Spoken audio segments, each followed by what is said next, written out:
Joseph वर्शिंग, जिन्हें father of Indian cinematography कहा जाता है, वो 1903 जर्मनी में पैदा हुए, वहां पढ़े लिखे, फिर 1923 में इंडिया आ गए और फिल्म इंडस्ट्री ज्वाइन कर ली, कैमरा एंड लाइट डिपार्टमेंट। फिर अगले 10 साल 1933 तक 13 फिल्म में जोसेफ साहब ने काम सीखा असिस्टेंट कैमरामैन बन के।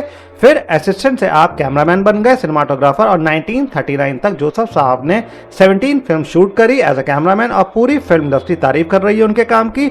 हर प्रोड्यूसर चाहता है कि जोसेफ साहब उनकी फिल्म का कैमरा डिपार्टमेंट संभाले। As a director of photography life rich and comfortable चल रही थी जोसेफ साहब की, पैसा, शोहरत, इज्जत, शरीफ जिंदगी के साथ। फिर वन फाइन डे जोसेफ साहब सुबह सो के उठते हैं, फिल्म के सेट पर जाते हैं और वहां उन्हें गिरफ्तार कर लिया जाता है। ब्रिटिश पुलिस आती है और जोसेफ साहब को गिरफ्तार कर लेती है क्योंकि आप जर्मन हैं और वर्ल्ड वॉर 2 शुरू हो चुका है और जर्मनी ग्रेट ब्रिटेन का दुश्मन है।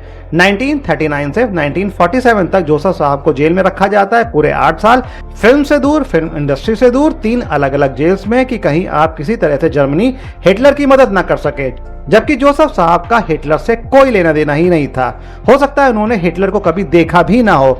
8 साल के लिए फिरंगियों ने कैमरामैन से उसका कैमरा छीन लिया। कहते हैं कैमरामैन हर चीज को कैमरा लेंस, कैमरा फ्रेम्स और उससे जुड़े कैमरा एंगल्स की नजर से देखता है, पर वो रिकॉर्ड नहीं कर सकता है क्योंकि उसके हाथ में कैमरा ही नहीं है। 8 लंबे साल की जेल, सारी नेगेटिविटी से लड़ते हुए फिर जब इंडिया आजाद होता है तब जोसेफ साहब को छोड़ दिया जाता है और जिन फिरंगियों ने आपको जेल में डाला था वो देश छोड़ के जा चुके हैं। क्या स्टेट ऑफ माइंड होगा आपका, कैसे गुस्सा निकाला जाए, भड़ास निकाली जाए? पर फिल्म इंडस्ट्री जिंदाबाद, जोसेफ साहब फिर से फिल्म इंडस्ट्री ज्वाइन कर लेते हैं। आप इंसान से उसका काम छीन सकते हैं, उसका हुनर नहीं। जोसेफ वर्शिंग साहब जो कि जर्मन नेशनल थे, इंडिया के हो गए। जोसेफ वर्शिंग साहब पैदा हुए 1903 में, तब हिटलर 14 साल का था और दर दर की ठोकरें खा रहा था। छोटे मोटे ढाबों में काम करके अपनी जिंदगी जैसे तैसे चला रहा था।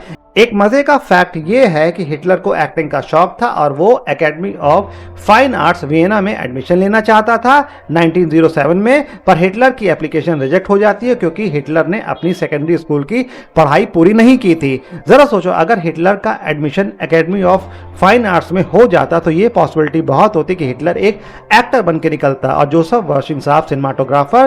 क्या पता दोनों साथ में फिल्म भी करते। पर हुआ क्या, हिटलर तानाशाह बन के उभरा और उसकी वजह से जोसेफ साहब को 8 साल जेल में रहना पड़ा। जेल से छूटने के बाद कई शानदार फिल्म्स में कैमरा वर्क आता है जोसेफ साहब का, जैसे कि महल एंड पाकीज़ा, और 1967 में पाकीज़ा बनने के दौरान जोसेफ साहब की कार्डियक अटैक से जान चली जाती है। किसी भी फिल्मी कहानी से ज्यादा ड्रामा, मोटिवेशन एंड इंस्पिरेशन है जोसेफ साहब की असल जिंदगी की कहानी में, जिन्हें फादर ऑफ इंडियन सिनेमाटोग्राफी कहा गया।